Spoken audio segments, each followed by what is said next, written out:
Everyone, स्वागत है आपका हमारे इस यूट्यूब चैनल पर। दोस्तों, आज के वीडियो में हम पढ़ने वाले हैं डीजे देशमुख वॉल्यूम 1 में चैप्टर नंबर 2। जी हाँ दोस्तों, इस वीडियो को ध्यान से देखिएगा, आप लोगों को समझ में आएगा कि यह जो है इस चैप्टर को किस तरीके से हमें पढ़ना चाहिए। साथ में आप लोगों को एमसीक्यू बना करके भी हम बताएंगे।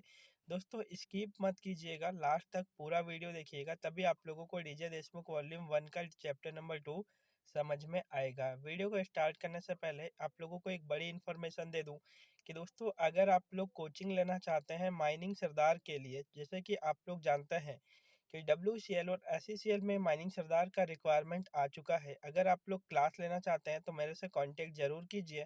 नंबर आप लोगों के सामने स्क्रीन पर शो हो रहा है। आपको बता दें कि यहाँ भी जो है हमने डीजे देशमुख वॉल्यूम 1 की क्लास स्टार्ट करी है, जिसमें चैप्टर नंबर 1, 2, 3, 4 इस तरीके से सारे चैप्टर को कंप्लीट कराया जा रहा है। दोस्तों, एक चैप्टर को हम एक ही दिन में पढ़ा देते हैं। यकीन मानिए कि 1 महीने से कम समय में हम जो है डीजे देशमुख वॉल्यूम 1, 2 और 3 को कंप्लीट कर देंगे। अगर आप लोग कोचिंग लेना चाहते हैं तो कांटेक्ट ज़रूर कीजिएगा। यह जो है वीडियो एक प्रमोशन के तौर पर है, आप लोग देख भी लीजिए कि हम जो है किस तरीके से पढ़ाते हैं, जिससे आप लोगों को एक अंदाज़ा हो जाएगा कि अगर इस तरीके से पढ़ाई होती है तो कंप्लीट होगा या नहीं कोर्स। तो आइए साथ में पढ़िए डीजे देशमुख वॉल्यूम 1 में चैप्टर नंबर 2। आज का जो हम लोगों का क्लास है वो है डीजे देशमुख वॉल्यूम 1 का चैप्टर नंबर 2 है। ठीक, चैप्टर नंबर 1 इसको अच्छे से कंप्लीट किया, थोड़ा सा लॉन्ग टाइम लगा था कंप्लीट करने में, लॉन्ग वीडियो भी है। तो उसको आप लोगों ने सबसे पहले अगर देख लिया होगा तो ठीक है, और नहीं देखा होगा तो क्लास के बाद देख लीजिएगा। ठीक है, क्योंकि कभी भी क्या होती है, जो स्टार्टिंग पॉइंट होता है आप लोगों के लिए वो बहुत महत्वपूर्ण होता है। ठीक, इंपॉर्टेंट होता है। जब आप स्टार्टिंग से चलते हो तो आपको बीच में दिक्कत नहीं होता, मतलब कंफ्यूजन नहीं होता कोई। ठीक है, जैसे कि अकॉर्डिंग टू रेगुलेशन हम बात करें, रेगुलेशन में आप पहला और सेकंड रेगुलेशन पढ़ लीजिए। मुझे ऐसा लगता है कि फर्स्ट और सेकंड नंबर का रेगुलेशन पढ़ने के बाद आप लोगों के लिए पूरा रेगुलेशन का बुक इजी हो जाता है। तो कभी भी जो नीड्स स्टार्टिंग होती है ना, इनिशियल पॉइंट, उसको जरूर कवर करना चाहिए। सो इस केस में हमारा जो है चैप्टर नंबर सेकंड है, ये बोलता है coal and coalfield of India के बारे में। ठीक है, सबसे पहले तो what is the meaning of coal. Coal किसको हम कहते हैं कि, तो कोल वह चीज होती है जिसमें कार्बनियस मटेरियल या कार्बन होता है, तो उसको हम लोग कोल कहते हैं, जिसको मार्केट में सेल किया जा सके। ठीक है, तो वो कोल होता है।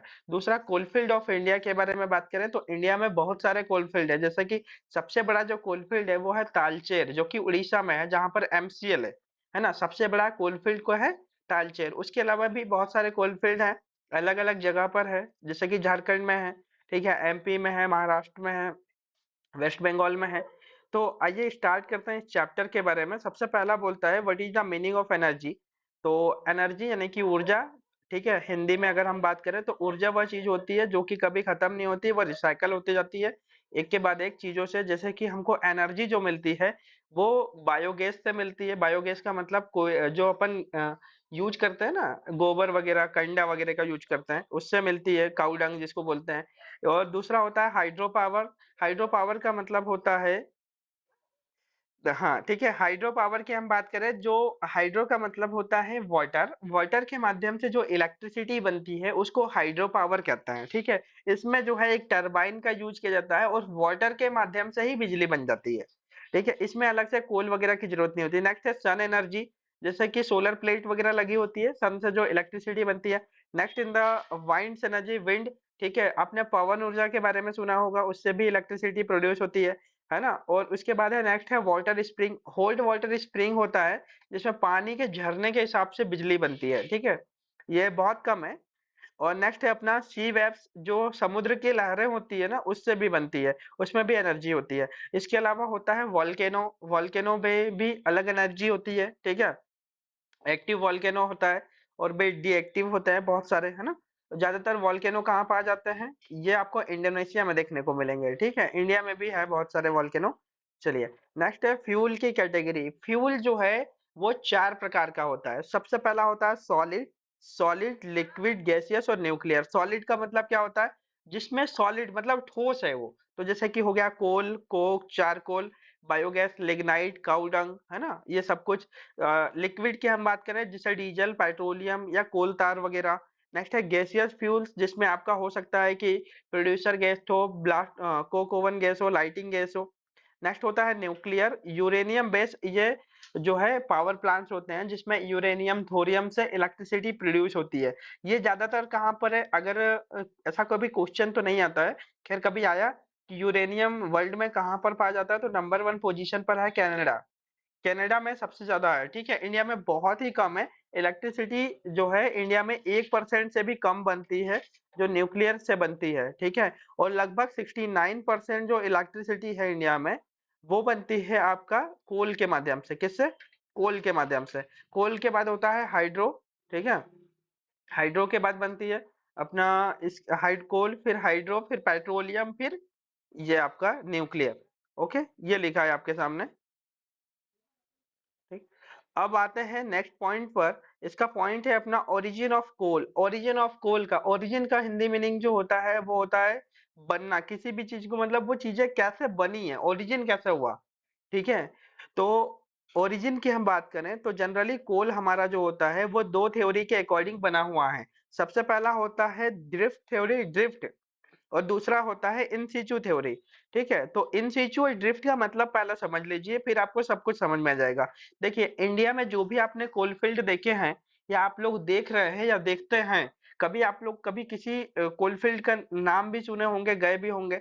जैसे कि एक एग्जांपल के तौर पे मैं बताता हूँ, एमसीएल। एमसीएल का जो नाम है वो एमसीएल क्यों पड़ा है? क्योंकि एमसीएल जो है वो महानदी के किनारे है।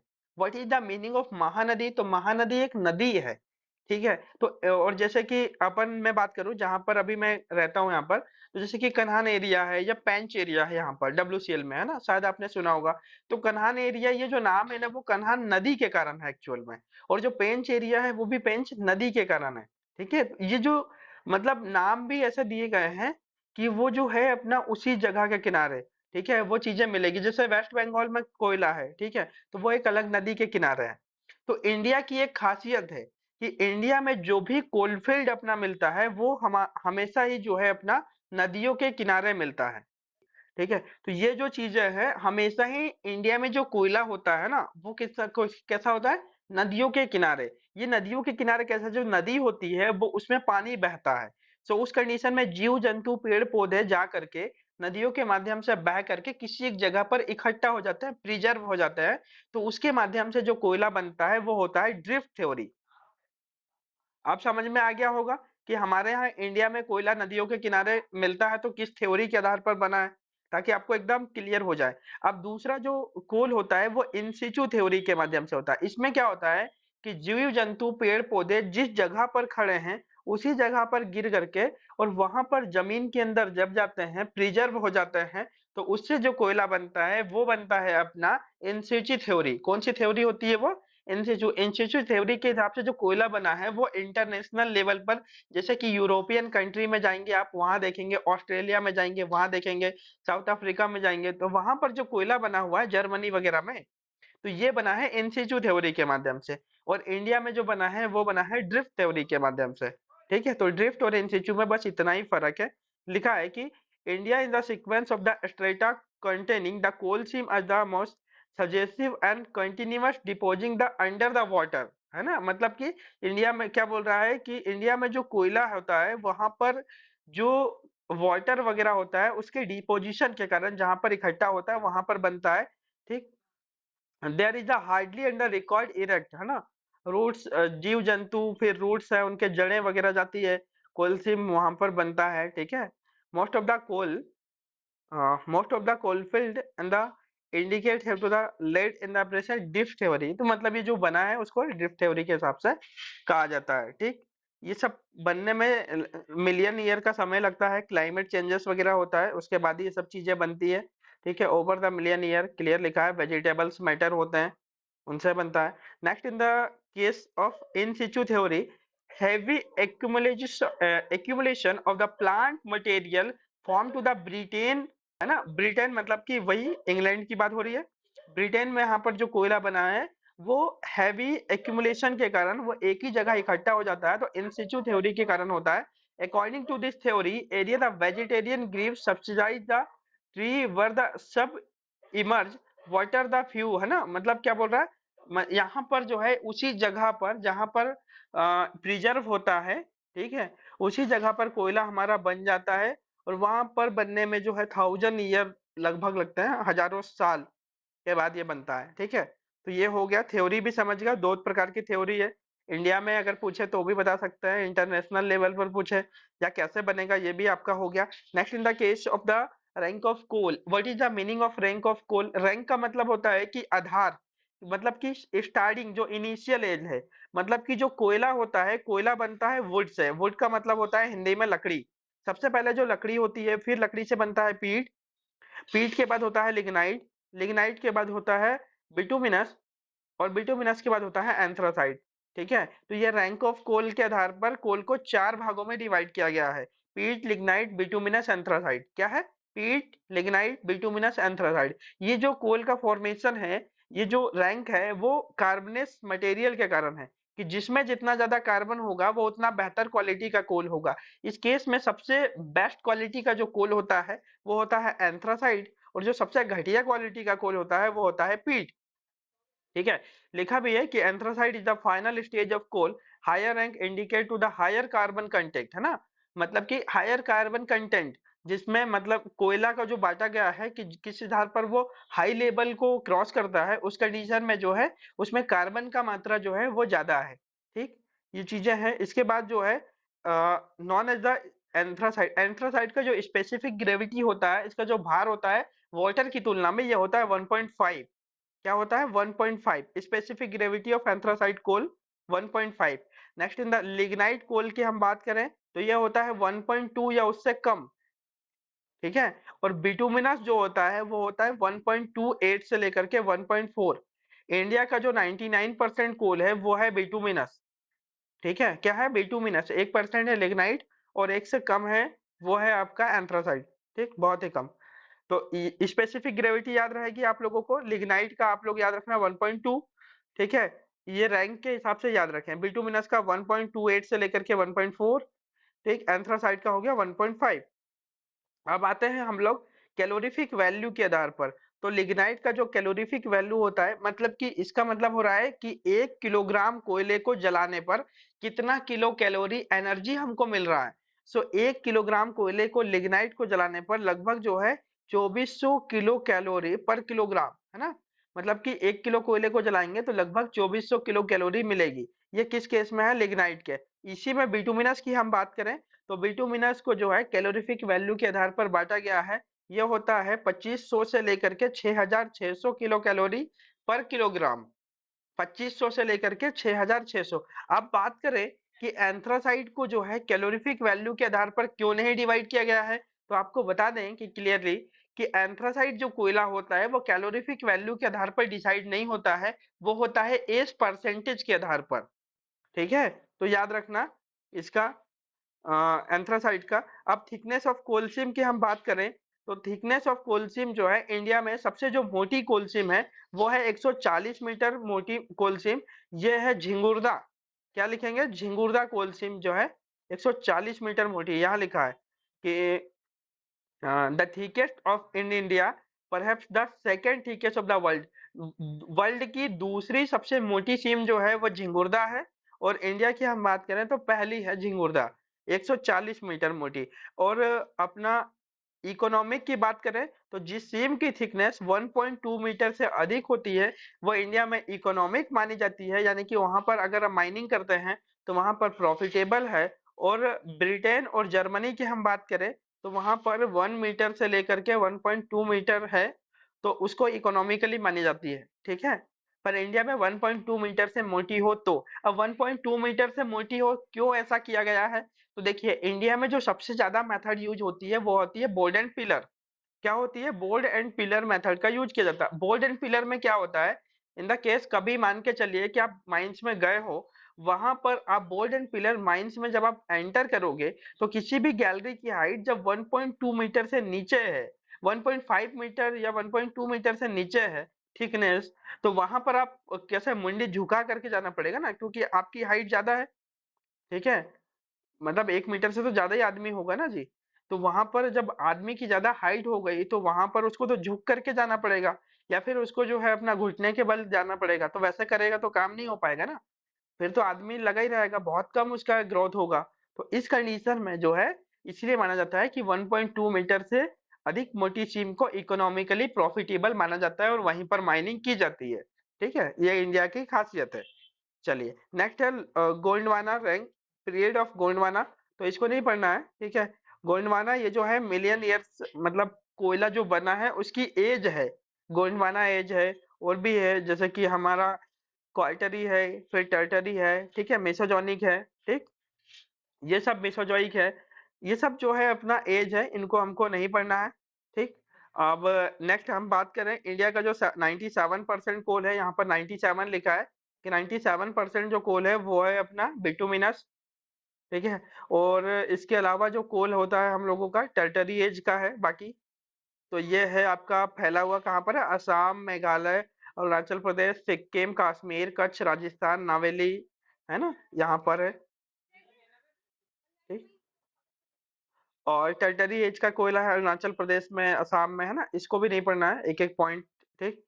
कोलफील्ड ऑफ टर्टरी है, ठीक है। चलिए तो जितना पढ़ा सबसे पहला एमसीक्यू बना लेते हैं, ठीक। लिग्नाइट है तो लिग्नाइट जो बना है वो टर्टरी एज में बना है। एक नॉर्मल मोटा मोटी आपको नाम बता दूं तो देखो लिग्नाइट कोयला आता है तो वो है टर्टरी एज में बना हुआ कोल, ठीक है। ये टर्टरी का मतलब क्या है, ये मिलियन ईयर का टाइम है। जैसे कि आप बात करें तो देखो ये है मिलियन ईयर, ठीक।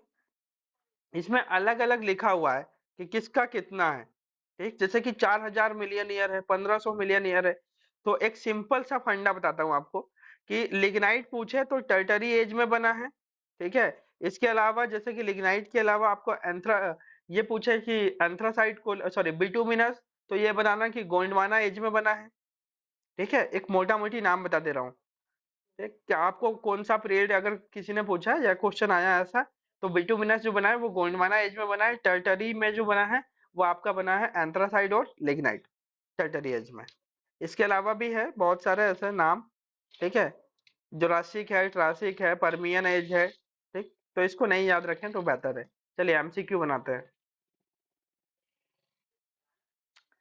फर्स्ट एमसीक्यू क्वेश्चन बनाएगा हम लोगों का कि इंडिया में एनर्जी के सोर्स हैं या अवेलेबल हैं। तो आंसर लिख लीजिएगा आप लोग, biogas, hydro power, sun energy, coal, water energy, ठीक है, एंड वॉल्केनो ऑफ हिट्स, है ना, बस इतना। नेक्स्ट हम लोगों का सेकंड क्वेश्चन बन जाएगा कि फ्यूल्स आर टाइप ऑफ, या हिंदी में लिख लेंगे फ्यूल कितने प्रकार का होता है, ठीक है। तो आंसर लिख लेना इसमें 4 प्रकार का। पहला आप लिखना इसमें सॉलिड, दूसरा लिक्विड, तीसरा आप लोग लिख लीजिएगा गैसियस, और चौथा लिख लीजिएगा न्यूक्लियर, ठीक है। एग्जाम्पल, नेक्स्ट क्वेश्चन आप लोग लिख लीजिएगा सॉलिड फ्यूल का एग्जाम्पल या उदाहरण है। तो आंसर लिख लीजिएगा कोक, कोल, लकड़ी, बायोगैस, लिग्नाइट, ठीक है। इसके बाद जो है नेक्स्ट हम लोगों का क्वेश्चन बन जाएगा कि इंडिया में क्या लिखेंगे, इंडिया में कोल के माध्यम से कितना परसेंट एनर्जी या इलेक्ट्रिसिटी प्रोड्यूस होता है या बनता है। तो आंसर लिखना 69%। तो 69% जो है वो बनता है। नेक्स्ट क्वेश्चन आप लोग लिख लीजिएगा ओरिजिन ऑफ कोल के आधार पर कोल को कितने पार्ट में डिवाइड किया गया है। तो आंसर आप लोग लिख लीजिएगा 2 पार्ट में। सबसे पहले आप लोग लिख लीजिएगा इसमें drift theory and in situ theory. Next question आप लोग लिख लीजिएगा कि इंडिया में क्या लिखेंगे, इंडिया में कोल किस थ्योरी के अकॉर्डिंग बना हुआ है। तो आंसर आप लोग लिख लीजिएगा इसमें ड्रिफ्ट थ्योरी। क्या लिखेंगे आप लोग, ड्रिफ्ट थ्योरी के आधार पर बना हुआ है।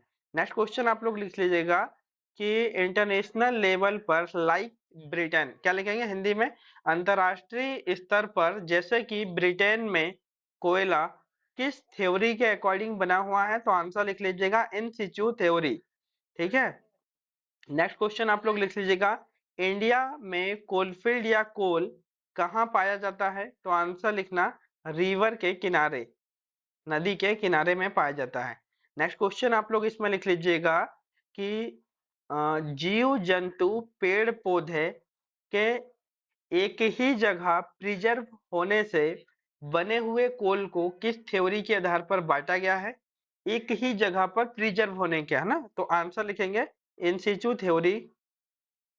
नेक्स्ट क्वेश्चन, जब जीव जंतु पेड़ पौधे नदियों के माध्यम से या फिर बहाव के माध्यम से जा करके किसी एक जगह पर इकट्ठा होते हैं और उससे बनने वाले कोल को किस कैटेगरी में डिवाइड किया गया है, तो आंसर लिख लीजिएगा ड्रिफ्ट थ्योरी में। ठीक है, तो ड्रिफ्ट और इन सिचु का मोटा मोटी पॉइंट भी हो गया, सब कुछ हो गया। नेक्स्ट क्वेश्चन आप लोग लिख लीजिएगा, rank of coal, rank of coal के आधार पर कोल को डिवाइड किया गया है। तो इस तरीके से एरो का निशान देकर के लिखना, सबसे पहले लिखना पीट, फिर लिग्नाइट, फिर बिटुमिनस, फिर एंथ्रासाइट। ठीक, नेक्स्ट क्वेश्चन लिख लीजिएगा आप लोग, ये सिंपल ऐसे लिखना जैसा हम बता रहे हैं कि सबसे सस्ता या सबसे घटिया क्वालिटी का कोल होता है, तो आंसर लिख लेना पीट।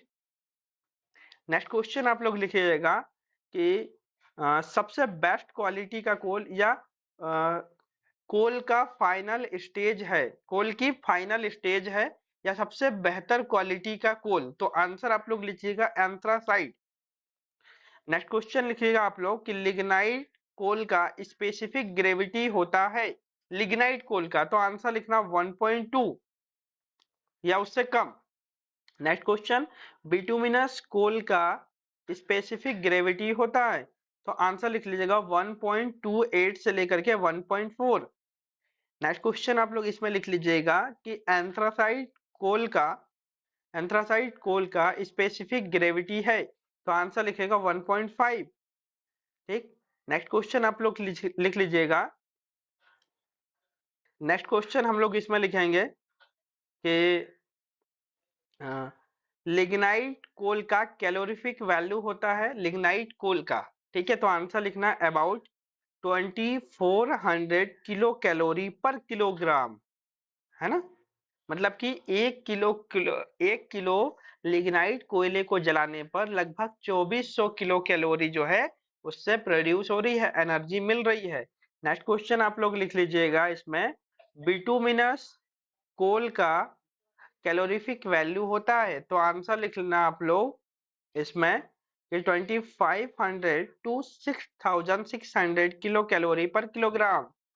ठीक है, नेक्स्ट क्वेश्चन आप लोग लिख लीजिएगा कि स्टील बनाने में किस कोयले का यूज किया जाता है, तो आंसर लिख लेना इसमें आप लोग कोकिंग कोल का। ठीक है, नेक्स्ट क्वेश्चन आप लोग लिख लीजिएगा इसमें कि इंडिया में fill in the blanks metre से अधिक मोटी कोल सीम को इकोनॉमिकली माना जाता है, इकोनॉमिकली प्रॉफिटेबल माना जाता है, तो आंसर लिखना 1.2 मीटर। ठीक है, अबाउट 1.2 मीटर या उससे अधिक। नेक्स्ट क्वेश्चन आप लोग लिख लीजिएगा कि भारत या इंडिया की सबसे मोटी कोल सीम है या फिर अपना कोलफील्ड है, सॉरी कोल सीम है, तो आंसर लिखना झिंगुरदा कोल सीम 140 मीटर। ठीक है, नेक्स्ट क्वेश्चन, इंडिया में कितने मीटर से कम मोटी सीम को अनइकोनॉमिकली माना जाता है, अनइकोनॉमिकली मतलब आर्थिक रूप से वो प्रॉफिटेबल नहीं है, तो आप लोग लिखना बिलो 1.2 मीटर। ठीक है, चलिए बिलो 1.2 मीटर, ये सिंपल तरीका है समझने के लिए। ठीक, नेक्स्ट क्वेश्चन आप लोग इसमें लिख लीजिएगा कि क्या लिखेंगे कि इंडिया का बिटुमिनस कोल किस एज में बना हुआ है, तो आंसर लिख लेना गोंडवाना एज या गोंडवाना पीरियड। ठीक है, गोंडवाना पीरियड में कोयला हमारा बना हुआ है। देखो क्लियर लिखा है गोंडवाना में बना हुआ, जैसा कि महानदी वाला, महानदी मतलब एमसीएल की बात हो रही है, जैसे जस्ट लाइक आपका है गोदावरी, गोदावरी नदी है। ठीक है, नर्मदा नदी के किनारे है, वर्धा वैली है, पेंच है, इसमें लिखा है ना क्लियरली।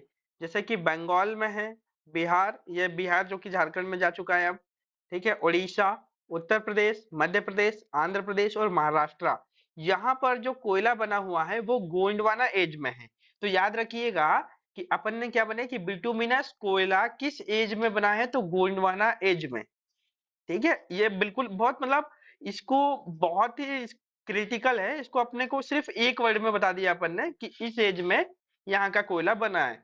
तो गोंडवाना लैंड कभी पढ़िएगा आप लोग, तो ये जो भारत के 8 स्टेट है ना जहां पर कोल इंडिया फैला हुआ है, ये गोंडवाना लैंड कहलाता है। ठीक है, तो गोंडवाना एक टाइम है, पीरियड है, इसको बोलते हैं, और भी बहुत सारा है। ठीक, तो बहुत आसान है समझने के लिए। और नेक्स्ट हम लोग का जो है अपना कि लिग्नाइट कोल या फिर आप लोग एंथ्रासाइट कोल किस एज में बना है, तो आंसर लिख लीजिएगा आप लोग टर्टरी एज में, टर्टरी पीरियड में। बिल्कुल लिग्नाइट का टर्टरी पीरियड, ये सिंपल सा याद रखिए, ठीक है, बहुत आसान है पढ़ने के लिए। हाँ, इसमें लिखा है कि कोल प्रोडक्शन कंपनी के बारे में लिखा है, तो आंसर लिख लीजिए कि वर्ल्ड में इंडिया कोल प्रोडक्शन में किस नंबर पर आता है, कोल प्रोडक्शन में, तो आंसर लिख लेना आप लोग सेकेंड नंबर पर। तो प्रोडक्शन में इंडिया कौन से नंबर पर है, सेकंड नंबर पर। फर्स्ट नंबर पर अगर आपसे नाम पूछ ले तो क्या बोलेंगे आप लोग, चाइना। और अगर हम रिजर्व की बात करें कि रिजर्व के अकॉर्डिंग इंडिया किस नंबर पर है वर्ल्ड में, तो फिफ्थ नंबर पर है। और पहले नंबर पर कौन है रिजर्व के मामले में, तो आप लोग याद रखिएगा वो है यूएसए। लगभग पूरे वर्ल्ड का जो कोयला है वहां पर लगभग जो है अपना बहुत मतलब 27% दिखा रहा है यहाँ पर है, ठीक है, रिजर्व के मामले में सबसे ज्यादा है यूएसए में। पर प्रोडक्शन कहाँ पर होता है, सबसे ज्यादा चाइना में। और इंडिया पोजीशन है प्रोडक्शन के मामले में सेकंड और रिजर्व के मामले में फिफ्थ। ठीक, चलिए ये हो गया बेसिक पॉइंट, अब आगे पढ़ते हैं। चलो देखो कोलफील्ड के बारे में देख लीजिए। कोलफील्ड जो रानीगंज कोलफील्ड है, झरिया है, गिरिडीह, बोकारो, कर्णपुरा, सिंगरौली, बिश्रामपुर, उमरिया है, सोहागपुर, चिरमिरी, कोरबा, हिंगराजपुर, तालचेर, पेंच, कनान, कामठी, वर्धा वैली, तंदूर, तांदूर, ठीक है, प्रणता, गोदावरी, खासी हिल्स, अपर असम, दार्जिलिंग, ठीक, ये सब है। फिर लिग्नाइट कोलफील्ड है जैसे कि कश्मीर में है, बरमुड़ा, पलाना, नावेली, मतलब ये सब है, नाम बस है, इसमें इसमें कुछ नहीं पढ़ना है, खाली बता रहे हैं। अब आते हैं इम्पोर्टेंट चीज पर, वो है कोल बैंड के बारे में। ठीक है, सबसे पहला कि कोल बैंड किस में पाए जाते हैं, तो आंसर लिखना बिटुमिनस कोल में। कोयल में बैंड होता है। कभी कोयले को आपने देखा होगा, स्क्रीन पर आप लोगों को कोयला दिखाई दे रहा है, देखो कोयले में ये जो चमक दिख रही है, यहाँ पर ज्यादा है, यहाँ पर कम है ना, ये ज्यादा है, ये जो है ना इसी को हम कोल बैंड्स कहते हैं। ठीक है, ये बिटुमिनस कोयला जब भी आप माइंस में जाओगे और कोयले को निकालोगे, हाथ में उठाओगे, देखोगे वो लेयर्स बाय लेयर डिवाइड होता है, एक लेयर को बीच से तोड़िए आपको ऐसा बैंड नजर आएंगे। ठीक है, इस बैंड को जनरली 4 पार्ट में डिवाइड किया गया है। ठीक है, ये होता है वेटरन, क्लेरेन, ड्यूरेन और फ्यूजन। वेटरन, क्लेरेन, ड्यूरेन और फ्यूजन। वेटरन जो होता है इसमें आपका जो बैंड है वो रेक्टेंगुलर शेप में, ये जो दिख रहा है ना ये रेक्टेंगुलर शेप में आपको दिखेंगे। ठीक है, और ये हाई क्वालिटी का कोयला नजर आएगा, आप बैंड को देख कर, तो देखिए जो बैंड दिख रहा है ना आपको, इसी बैंड के आधार पर कोयला आपको समझ में आ जाएगा। कोयले की जो चमक होती है इसको हम बैंड कहते हैं। ठीक है, ये इस तरीके से बैंड है, कुछ इसमें लेंटिकुलर शेप में होंगे, कुछ इसमें रेक्टेंगुलर शेप में होंगे। ठीक है, कुछ ऐसा मंदिर के प्रकार का होगा, अलग अलग टाइप का। तो ये जो होता है बैंड होता है, बैंड के आधार पर कोयले को 4 भाग में डिवाइड किया गया है, ये होता है बिटुमिनस कोल में बैंड मिलेगा। ठीक है, चलिए तो ये है बैंड, लिखा है आपका bituminous coal content the 4 different bands ना, विजिबली जो दिखाई पड़ता है आप लोगों को। सबसे पहला होता है विट्रेन, दूसरा होता है क्लेरेन, तीसरा होता है ड्यूरेन, चौथा होता है फ्यूजन। ठीक है, विट्रेन, क्लेरेन, ड्यूरेन और फ्यूजन। ठीक, ये 4 प्रकार के आपके बैंड्स होते हैं कोयले में। ठीक, अब ये बैंड्स कैसे दिखेंगे और क्या इनकी पहचान है आइए देखते हैं। सबसे पहला होता है विट्रेन। विट्रेन जो होगा आपका ये ब्राइट लेयर्स होगा, यानी कि चमकदार दिखेगा, जो आपको दिखाया था अभी स्क्रीन पर, है ना। कोल सैंपल आप इसको लिखेंगे तो ये जो है क्यूब के आकार में इसका जो है ब्रेक्स टूटेगा, ये इसमें रेक्टेंगुलर पीसेस में डिवाइड होगा, रेक्टेंगुलर मतलब ये दिखेगा। ठीक है, बैंड जो रहेंगे छोटे छोटे दिखेंगे। नेक्स्ट है क्लेरन। क्लेरन में भी ब्राइट लेयर्स होगी, यानी कि चमकदार कोयला होगा। इसमें जो बैंड्स होंगे वो पैरेलल होंगे, एक दूसरे के ऊपर नीचे। ठीक है, नेक्स्ट अपना और ये भी हाई क्वालिटी का कोल होगा, ये हाई क्वालिटी में ही पाया जाता है। नेक्स्ट होता है ड्यूरेन। ड्यूरेन की खासियत ये है कि लेंटिकुलर शेप में मिलेगा ये। ठीक है, और इसके बाद होता है फ्यूजन। ठीक, फ्यूजन जो होता है आपका, इसमें खासियत यह है कि जैसे आप सॉइल या फिंगर्स वगैरह से हाथ से घसेंगे ना उसको, तो वो आपका बैंड जो है वो मतलब छूटने लग जाएगा, ऐसा लगेगा कि आपको निकल रहा है वो। इम्प्योर बैंड्स इसको कहते हैं, ठीक है। ये सबसे मतलब खराब बैंड होता है, ये होता है फ्यूजन। ठीक। तो कोल में 4 प्रकार के बैंड्स होते हैं, विट्रेन, क्लीरेन, ड्यूरेन, फ्यूजन। सबसे बेस्ट क्वालिटी का जो कोयला होता है उसमें विट्रेन बैंड होगा, और सबसे बेकार होता है उसमें फ्यूजन होगा। विट्रेन में हमेशा जो शेप होगा वो रेक्टेंगुलर होगा और क्यूब के आकार में ब्रेक्स होगा, टूटेगा वो, है ना बैंड। और जो आपका क्लीरेन होगा वो हाई क्वालिटी का कोल होगा, उसमें भी ब्राइट लेयर्स होगी। ठीक। और आपका जो ड्यूरेन होगा उसमें लेंटिकुलर शेप में होगा, मतलब एक एक वर्ड बता रहा हूँ कि ये याद रखने की चीजें हैं। और फ्यूजन में होगा, ये सबसे बेकार बैंड्स होगा, ये इम्प्योर होता है। तो ये 4 प्रकार के बैंड्स हैं, कोल में पाए जाते हैं। चलिए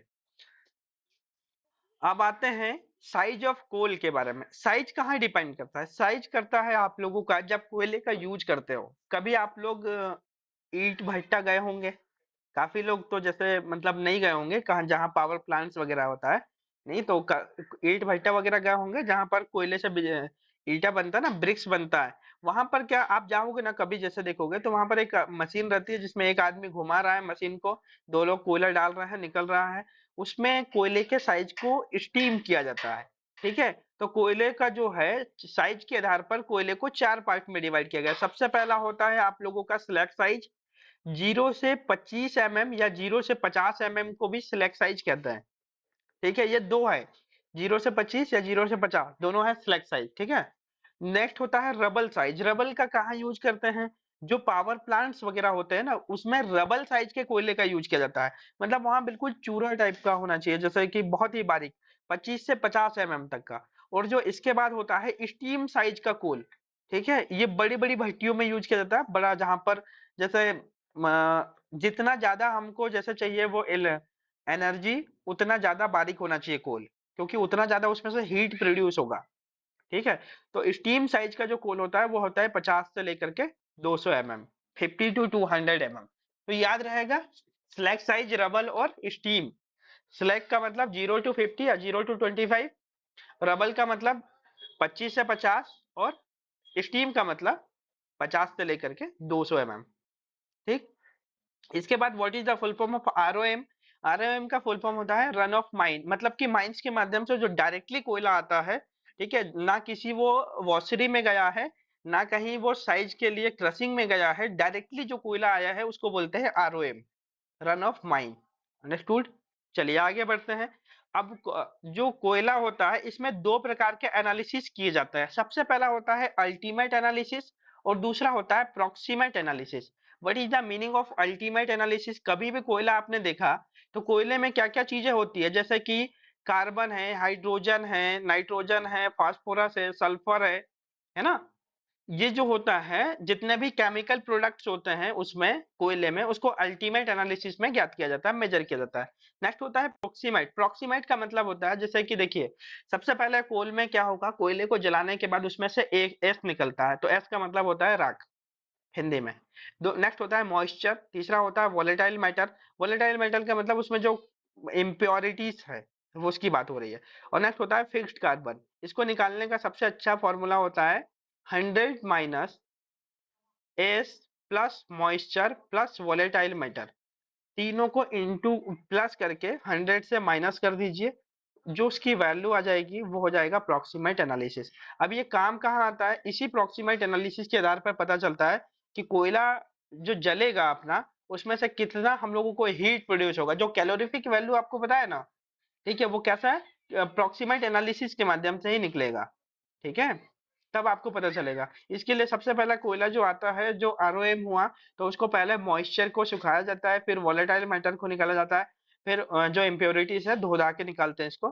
ठीक है। फॉर्मूला क्या होता है? फॉर्मूला ही होता है भैया, प्रॉक्सिमेट एनालिसिस का फॉर्मूला होता है फिक्स्ड कार्बन। ठीक है, fixed carbon equal to 100 minus S plus moisture plus volatile matter. तीनों को प्लस करके 100 से माइनस कर दीजिए, जो भी डिजिट नंबर आ जाएगा उसी को हम बोलते हैं प्रॉक्सिमेट एनालिसिस। यही होता है फॉर्मूला। ठीक है, ये लिखा है subtracting from the 100 of the sum percentage moisture S और वोलेटाइल मैटर। 100 में से सबको माइनस कर देना है। ठीक। ये होता है 2 प्रकार का एनालिसिस, और दोनों समझ गए आप, ठीक है। यूनिट क्या होता है, तो इसका यूनिट डिसाइड नहीं है जी, ठीक है। अब फिक्स्ड कार्बन का यूनिट क्या होगा, तो यूनिट तो इसमें डिसाइड नहीं है, ठीक है। ये कैलोरीफिक वैल्यू के लिए ही ज्ञात किया जाता है। अब नेक्स्ट है different four veg proximate analysis करने के 4 तरीके हैं। सबसे पहला रिसीव कोल सीम का जो सैंपल प्राप्त हुआ है उससे।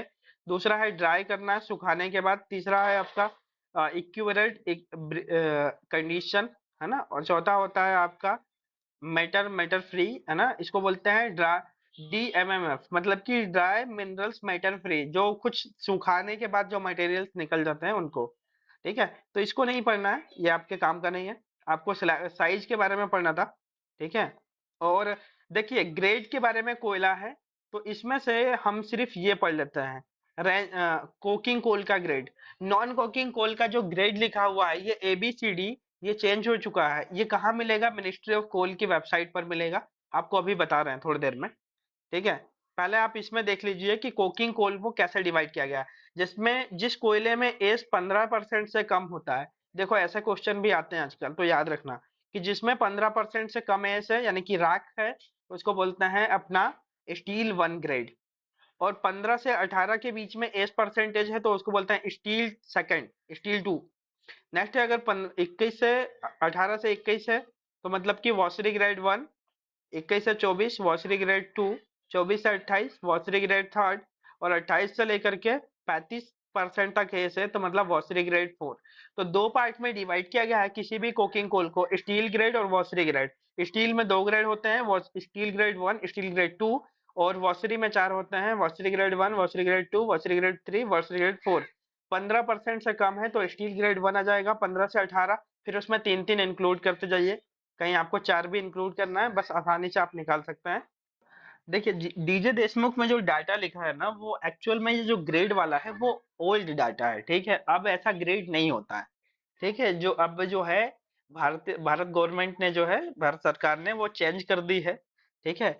ग्रेड्स ऑफ कोकिंग कोल की बात करें तो जैसा आपको बताया कि स्टील ग्रेड 1 मतलब कि जिसमें 15% से कम एस है ना। स्टील ग्रेड 2 जिसमें 15 से 18 है ना। वॉशरी ग्रेड 1 जिसमें 18 से 21, washery grade 2, washery grade 3rd, washery grade 4th, है ना। और वॉशरी ग्रेड 5th भी है, और वॉशरी ग्रेड आजकल 6 भी है। तो आपका 4 तक हमने पढ़ाया था। वॉशरी ग्रेड 5th जो है वो 35 टू 42% अगर एस है वहां पर, तो वो है वॉशरी ग्रेड 5th। और नेक्स्ट है वॉशरी ग्रेड 6 जो कि आपका लगभग 42 से लेकर के 49% तक एस है, तो वो होता है, ठीक है। तो ये वॉशरी ग्रेड का कोयला है। तो कोकिंग कोल को दो पार्ट में डिवाइड किया गया है, एक है आपका स्टील ग्रेड और दूसरा है वॉशरी ग्रेड, याद रखना। अब दूसरा हो जाता है सेमी कोकिंग कोल के बारे में, सुना तो होगा ही आपने, सेमी कोकिंग कोल भी होता है ना। जो बिटुमिनस होता है ये सेमी कोकिंग कोल ही माना जाता है, ठीक है। कुछ कुछ इसमें जो बेहतर क्वालिटी का होता है। सेमी कोकिंग कोल ग्रेड 1 और semi coking grade 2। Semi coking grade 1 का मतलब जिसमें एस प्लस मॉइस्चर का परसेंटेज 19% से कम हो, तो उसको बोलेंगे सेमी कोकिंग ग्रेड 1, 19 से कम। और जिसमें 19 से ज्यादा और 24 से कम एस प्लस मॉइस्चर का परसेंटेज है वो है सेमी कोकिंग ग्रेड 2। अब नॉन कोकिंग कोल को देखिए, जिसमें 7000 किलो पर किलोग्राम, 1 किलोग्राम कोयले को जलाने पर 7000 किलो कैलोरी मिलती है, तो उसको बोलते हैं ग्रेड 1, ठीक है। और इसके बाद 7000 से कम आ गया तो 6700 से 7000 के बीच में हो जाएगा, तो वह है ग्रेड 2, मतलब कि G1 इसको बोलते हैं, ठीक है। G1, G2, G3, मतलब कि जिसमें 6400 से लेकर के 6700 तक हो, ठीक। और G4 का मतलब जिसमें 61 से लेकर के 6400 तक किलो कैलोरी हो। G5 का मतलब होता है 5800 से लेकर के 6100। G6 का मतलब होता है 5500 से 5800। G7 ग्रेड जिसमें 5200 से लेकर के 5500 तक कैलोरी हो, ठीक है। G8 का मतलब होता है 4900 टू 5200 तक किलो कैलोरी। G9 का मतलब 4600 से लेकर के 4900। G10 का मतलब होता है 4300 से 4600। और G11 का मतलब होता है 4000 से 4300, ठीक। और G12 का मतलब होता है 3700 से लेकर के 4000 तक। और G13 का मतलब होता है 3400 टू 3700। और G14 का मतलब होता है 3100 से 3400। G16 का मतलब होता है 2800 से 3100। और G16 का मतलब होता है 2500 से लेकर के 2800। और आपका G17 होता है 2200 किलो कैलोरी से लेकर के 2500 किलो कैलोरी। तो इस प्रकार से बिटुमिनस कोल को जो है अपना, सॉरी, ये नॉन कोकिंग कोल को जो है अपना G1 से लेकर के G17 तक डिवाइड किया गया है। इसमें 2200 किलो कैलोरी जो है वो सबसे लोअर लिमिट है और सबसे हाई लिमिट है 7000 किलो कैलोरी। याद रहेगा आप लोगों को। ये जो डाटा है वो एक्चुअल में आपकी बुक में नहीं है, यह है मिनिस्ट्री ऑफ कोल की वेबसाइट पर। और यही आज के समय में ग्रेड यूज किए जा रहे हैं कोल में, कोल इंडिया में या बाकी जगह पर, याद रखिएगा। चलिए, तो एमसीक्यू क्वेश्चन जो आप बना रहे थे, मल्टीपल चॉइस क्वेश्चन, उसमें नेक्स्ट क्वेश्चन आप लोग लिख लीजिएगा कि बिटुमिनस कोल में कितने प्रकार के बैंड्स पाए जाते हैं। ठीक है, तो आंसर आप लोगों को क्या लिखना है, 4 टाइप के बैंड होते हैं। सबसे पहला होता है बिटरेन, दूसरा होता है क्लेरेन, तीसरा होता है ड्यूरेन और चौथा होता है फ्यूजेन। ठीक है, आप लोग चारों बैंड्स के नाम इसमें लिख लेंगे। इसके बाद नेक्स्ट क्वेश्चन आप लोग इसमें लिखिएगा कि विट्रेन बैंड की खासियत है या विट्रेन बैंड में किस प्रकार से ब्रेक्स पाए जाते हैं। तो आंसर लिख लेना, क्यूबिकल एंड रेक्टेंगुलर पीस में ये टूटता है, मतलब इसमें बैंड होते हैं। ठीक है, नेक्स्ट क्वेश्चन, क्लीरेन बैंड में किस प्रकार के जो है वो बैंड पाए जाते हैं। तो आंसर आप लोग लिख लीजिएगा इसमें कि ब्राइट लेयर्स, है ना, कि चमकदार होती है पहली चीज तो। और पैरेलल टू बेडिंग प्लान, मतलब कि ये पैरेलल होगा, एक के बाद एक, लेयर बाय लेयर टूटेगा ये। ठीक, चलिए नेक्स्ट है ड्यूरेन बैंड में किस प्रकार के शेप होते हैं। तो आंसर लिख लेना इसमें लाइंटिकुलर शेप। नेक्स्ट क्वेश्चन, कि सबसे खराब बैंड कौन सा होता है। तो आंसर लिखना फ्यूजन बैंड। या जिस बैंड में इम्प्योरिटीज ज्यादा होती है उसको कौन सा बैंड कहा जाता है। तो आंसर लिखना फ्यूजन बैंड। क्लियर है, ठीक है। नेक्स्ट क्वेश्चन, कि साइज ऑफ कोल के आधार पर कोल को कितने पार्ट में डिवाइड किया गया। तो आंसर लिखना 4 साइज में। पहला आप लोग लिख लीजिएगा स्टीम साइज, दूसरा रबल साइज और तीसरा स्लैग साइज। और चौथा भी आप स्लैग साइज ही लिख लेंगे। ठीक है, इसके बाद next, steam size of coal होता है जिस कोयले का साइज हो। तो आंसर लिखना 50 टू 200 mm। नेक्स्ट क्वेश्चन आप लोग लिख लीजिएगा, रबल साइज ऑफ कोल होता है जिस कोयले का साइज होता है। तो आंसर लिखना 25 to 50 mm। Next question, slag size of coal कहा जाता है जब कोयले का साइज हो। तो आंसर लिखना 0 टू 50 एंड 0 टू 25 mm। दोनों ये सेम ही है, ठीक है। और फोर्थ भी आप इसी को लिख लीजिएगा। तो ये 4 प्रकार के साइज होते हैं, साइज के आधार पर आपको पता चल गया। Next question, what is the full form of ROM। तो आंसर लिखना run of mine. Next question, coal में कितने प्रकार का एनालिसिस किया जाता है।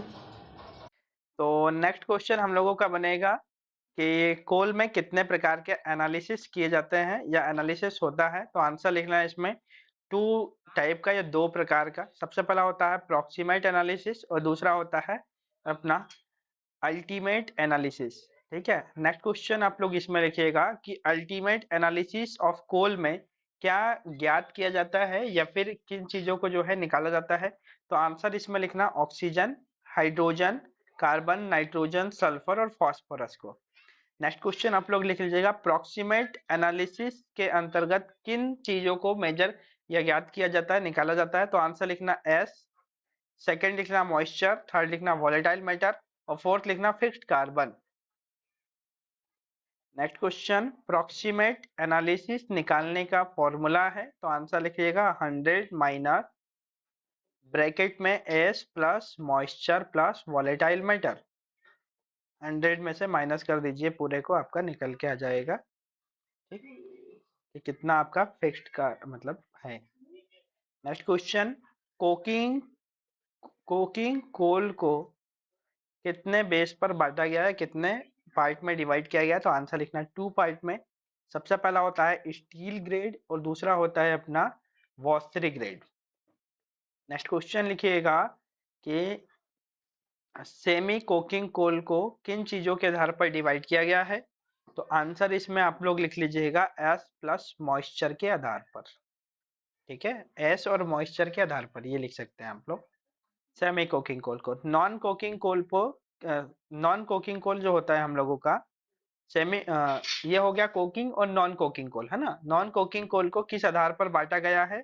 तो नॉन कोकिंग कोल को बांटा गया है अल्ट्रा इसमें जो है कैलोरीफिक वैल्यू लिख लीजिए, कैलोरीफिक वैल्यू के आधार पर।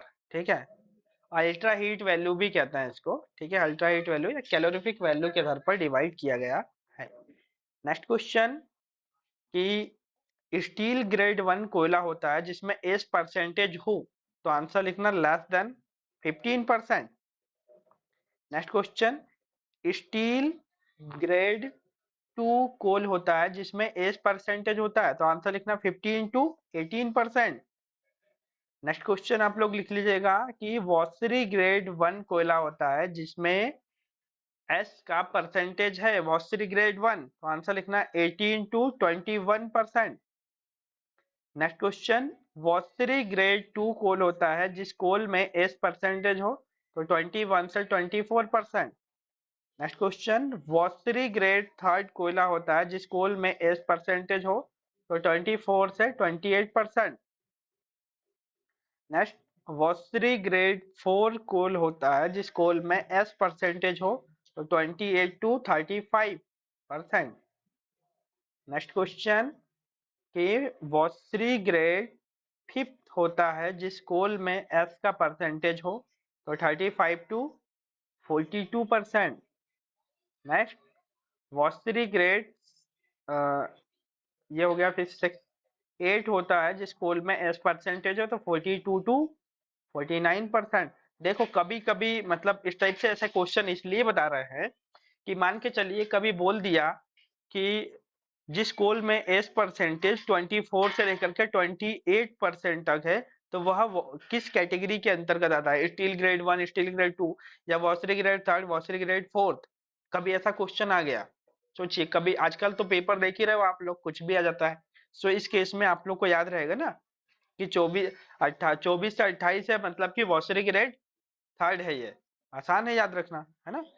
सेमी कोकिंग कोल में क्या लिखेंगे? सेमी कोकिंग कोल ग्रेड 1 होता है जिसमें एस प्लस मॉइस्चर का परसेंटेज हो, तो not exceeding 19%। Semi coking coal grade 2 होता है, ग्रेड 2 कोल होता है जिसमें एस प्लस मॉइस्चर का परसेंटेज होता है, तो आंसर लिखेंगे 19 टू 24%। और next question, non coking coal को डिवाइड किया गया है, तो आंसर लिखना G1 टू G17।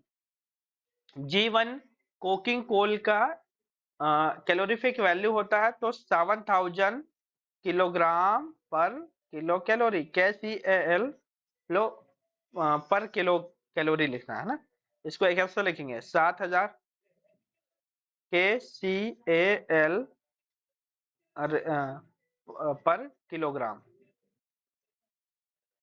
ऐसा लिखना। ठीक है, और G17 का होता है कितना होता है आप लोग को इसका याद रखना, 2200 से 2500। G17 ये हो गया आपका डिवाइडेशन ऑफ कोल। अब यूजेस ऑफ कोल मैं बता दे रहा हूं, और आपको एक बेसिक बताऊं। देखिए, बिटुमिनस कोल और लिग्नाइट कोल का यूज होता है पावर सेक्टर में, और जो अपना कोकिंग कोल का जो यूज होता है वो होता है स्टील सेक्टर में, याद रखना। ठीक है, चलिए, तो नेक्स्ट हम लोग का है कोकिंग कोल। कोकिंग कोल को दो आधार पर बांटा गया है। पहला होता है लो टेम्परेचर कार्बनाइजेशन, जिस कोयले में जो टेम्परेचर है वो 650 डिग्री तक होता है ना, वो होता है लो टेम्परेचर कार्बनाइजेशन। और दूसरा होता है हाई टेम्परेचर कार्बनाइजेशन, जिस कोयले में 1000 डिग्री से ज्यादा टेम्परेचर हो, तो वो हाई टेम्परेचर कार्बनाइजेशन। बस इतना याद रखो, लो टेम्परेचर और हाई टेम्परेचर में। ठीक है, लो टेम्परेचर और हाई टेम्परेचर कार्बनाइजेशन, ये लिखा है हाई टेम्परेचर में 1000 से 1100 डिग्री सेंटीग्रेड होता है वहां पर टेम्परेचर। चलिए, केकिंग इंडेक्स। ठीक, देखिए कोल का जो आपका केकिंग प्रॉपर्टीज होता है, यानी कि न्यूमेरिकल जो पार्ट ज्ञात करना होता है, उसी को हम केकिंग इंडेक्स कहते हैं। किसी भी कोल के न्यूमेरिकल पार्ट को ज्ञात करना, ठीक है, उसको हम लोग केकिंग इंडेक्स कहते हैं। ठीक, इसके बाद जो है आपका कोल वॉशिंग है, तो कोल वॉशरी जो होती है ना, उसकी बात हो रही है। तो इंडिया में टोटल 13 कोल वॉशरी है ना, इसमें से दो जो है वो नॉन कोकिंग कोल वॉशरी है, और जो 11 है वो कोकिंग कोल वॉशरी है। ठीक है, ये कोल इंडिया लिमिटेड की वेबसाइट पर मिल जाएगा। ये किस तरीके से कोल को वॉश किया जाता है, धोया जाता है। इसमें सैंड वाटर का यूज होता है। चलिए, इसमें भी उसको नहीं पढ़ना है। देखिए, कोल यूज की हम बात करें तो 50 mm से ज़्यादा यूज है तो उसको जो है अपना यूज करते हैं अपना बिजली वगैरह बनाने के लिए, इलेक्ट्रिसिटी में। ठीक, और इसके अलावा जो है लोकोमोटिव में यूज करते हैं, गैस प्रोड्यूसर में। चलिए, इसमें भी वही है, साइज है।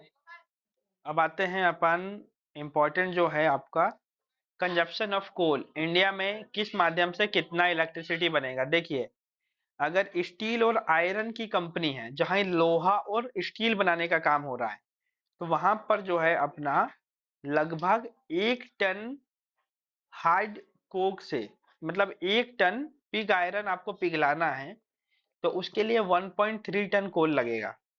वो भी कोकिंग कोल, देखो स्टील में होता है ना, और आपको जो बताया वो भी कोकिंग कोल लगेगा, जिसमें एस परसेंटेज 18 से कम हो, मतलब कि ये क्या हो गया, स्टील ग्रेड 2 हो गया, है ना।